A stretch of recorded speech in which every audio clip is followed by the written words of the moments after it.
Il pourrait passer ses week-ends à jouer au foot ou aux jeux vidéo, et pourtant non, Maxence préfère piloter les avions.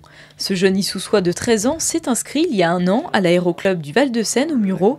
Son objectif, passer son BIA, brevet d'initiation aéronautique. Un diplôme pour lequel Maxence est bien obligé de mettre le nez dans les bouquins. Plusieurs thèmes doivent être maîtrisés. L'aérodynamique, la météo, l'histoire, la navigation et les aéronefs.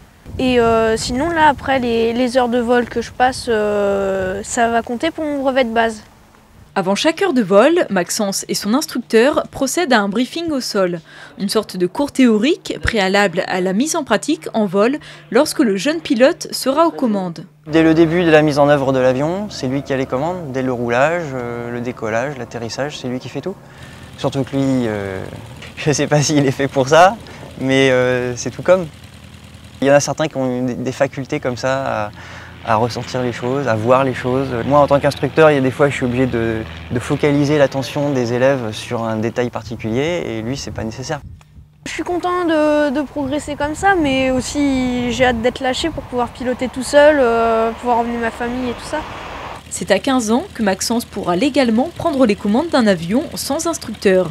Il est actuellement le plus jeune élève de l'aéroclub. Certains s'y mettent seulement une fois à la retraite, histoire de réaliser un vieux rêve. L'aéroclub du Val-de-Seine compte au total près de 50 membres, élèves et pilotes confondus. À leur disposition, une piste de 800 mètres et 3 avions. C'est 3 appareils de type Robin qui sont dans des puissances de 120 chevaux à 180 chevaux.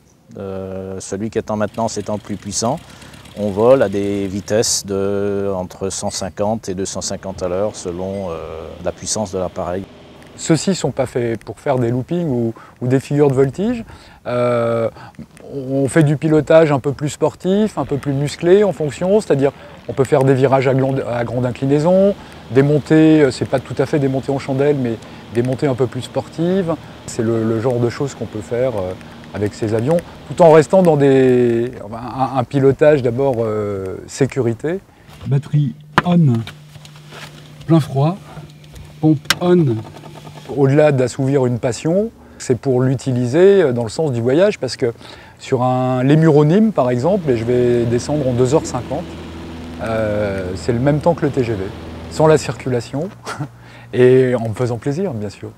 Afin de pouvoir conserver leur licence, les pilotes doivent voler au minimum 12 heures sur 2 ans, même si davantage de pratique est conseillé. Maxence, lui, n'a pour l'instant que 3 heures de vol derrière lui, mais il espère bien sûr se rattraper une fois qu'il aura obtenu son brevet de base. Son objectif, devenir peut-être un jour pilote de ligne et faire le plein de sensations fortes. Quand on décolle, on a l'impression qu'il y a tout qui remonte, mais après c'est géant, c'est hyper bien de piloter.